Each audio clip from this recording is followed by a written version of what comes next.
Singapore's women's football team is seeking a revival with moves to develop young players amid growing interest in the game. In this week's Spotlight, Afifa Arifin speaks to some of the team members about their hopes and plans.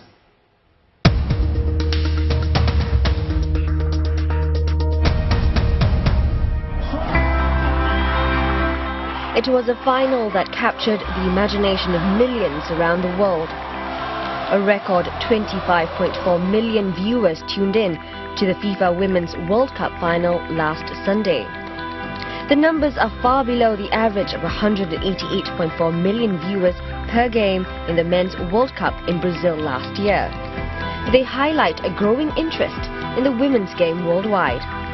Some Singaporeans even travelled to Canada to watch the USA clinch their third World Cup after winning 5-2 against Japan, who are the only Asian team to have made 2 consecutive finals. For Singapore's women's football team, the World Cup remains a pipe dream, but it won't stop them from continuing to pursue their passion. When I was 8 to 9 years old, I wrote to my mom that I want to become a professional soccer player. That was my dream. I like to watch women's football, especially in USA and Japan, because their technical style of play, and I love to watch, every game. I've been to USA before. I watched how they play, especially, the superstar like Abby Wambach, Alex Morgan. Anika has been playing for the women's national team, also called the Lionesses, since 2007. She can be considered a veteran, one who has seen the team disband twice, in 2010 and 2013. The revamp I thought was really good for us because there is more diversity now in the whether it is in the race or in the types of players that we are getting, because there is more versatility in the players that we are getting. Some of us are better technically because we have started earlier, but some of us are the fitter players, so there are different strengths, and with the bigger team that we have now and the more versatile team that we have now, we can start to play a different type of football.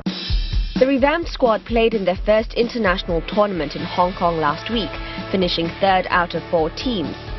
The team are a far cry from their predecessors, who used to be one of the giants in Asia during the glorious 70s.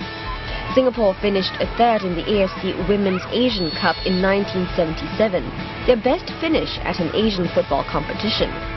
Their fortunes dwindled since then, but even in the 80s, they were still considered a heavyweight in the ASEAN region. Singapore finished 2nd in the inaugural women's football event at the 1985 SEA Games in Bangkok, but they've not won anything since then. In fact, the last time that they featured in the regional meet was back in 2003, when they returned home early after losing both of their group matches. Women's football was not contested at this year's SEA Games. The national team are now setting their sights on participating and giving a good account of themselves at the next SEA Games. Even though we missed out in this year's SEA Games, I would see it's a good thing, because that would really motivate us to work even harder for the upcoming SEA Games. I think it will give us more time to prepare, to be ready for our opponents. The SEA Games is something that I really look forward to, and I really hope to represent Singapore at least once. Their aim is to catch up with the rest of the teams in the region. To do that, players say it's necessary to develop interest in the sport from a young age. It is very easy to say that the Singapore team is not of the same standard as the other teams like those from Thailand and Vietnam, primarily because take me for example, we start really late. We start in junior college, while the players from the other teams start from when they are 3 to 5 years old. So we have already lost out on a lot of playing experience if you compare it on that standard. However, over the years, we have also been improving ourselves, and I think the scorelines for our games speak enough of that. Even for our under 14s and under 19 teams now, we are doing a lot better than we did before. At the schools level, things are looking up. It's a bit of a walk down memory lane for me. This is where I played in my first competitive all-girls football match. Back then, the trouble was finding enough players to make a team and then finding another team to play against. But so much has changed since then.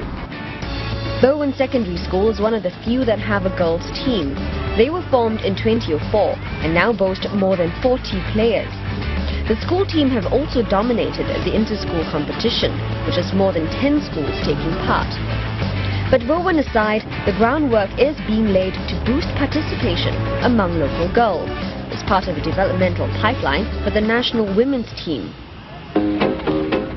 Among them, a training center for girls aged between 7 and 12 as part of Football Association of Singapore's Cubs program. We decided to have all girls clinics because so that they are more comfortable with each other. Okay, their playing style. If we play with the boys, they are much more, the way they have better skills. They might feel a little bit, down when they play with the boys. They feel less low self-esteem. But if they play with the girls, they are enjoying themselves more. For at a younger age, the most important is a fun play. There's another encouraging sign. Recent trials with the national under-19 team drew 72 aspirants. The Football Association is also reviving the Women's Premier Youth League, which will commence in August. National player Chin lauds the initiatives. She believes it will take time for the efforts to bear fruit. I think it will take us a good 10 or 20 years to get to that standard because time lost cannot be gotten back, right? So it's something that we have to start from with our players from a very, very young age. And for players like myself, perhaps it's past our prime. It might be a slow climb back up, but for Singapore women's football, the revival starts now.